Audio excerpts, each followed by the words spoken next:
mkuu Oktoba 29, mgombea urais kupitia tiketi ya chama cha Union for Multi-Party Democracy UMD ameahidi endapo atapata ridhaa ya kuwa rais wa Jamhuri ya Muungano wa Tanzania atahakikisha anafuta matabaka katika ngazi ya elimu. Habari kamili inayotoka kwako na Maduhu Sylvester.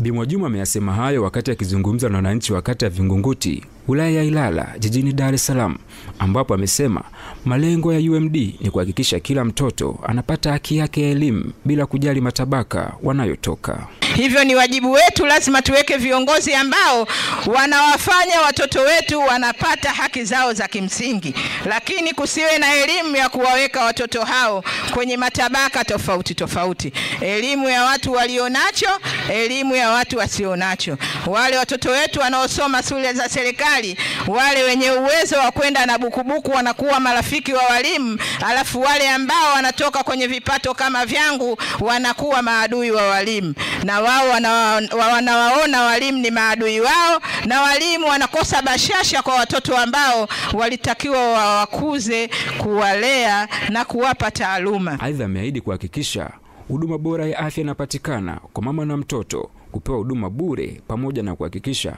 anakomesha madeni ya huduma aliyopatiwa marehemu anapofia hospitalini. Kasimamie matatizo haya. Ni matatizo muhimu na wote kwa pamoja, hakuna mtu anajua kesho yake.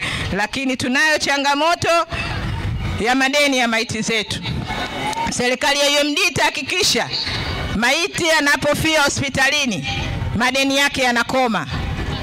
Hatutotaka sasa kutengeneza rushwa ya kuhakikisha tunawavalisha maiti zetu kanzu na balagashia, tunawatorosha. Tunatengeneza rushwa kwa watoa huduma wa hospitalini, hususan kwenye upande wa maiti, kwa madeni makubwa ambayo tunawekewa ndugu zetu wanapokuwa wamepoteza maisha yao hospitalini. Sisi UMD tunasema maiti hatutakopesha wala hakuna deni la maiti, na hiyo inawezekana. Nikiripoti kutoka hapa katika viwanja vya Miembeni, kata ya Vingunguti, mkoani Dar es Salaam, mimi ni Maduhu Sylvester wa EATV.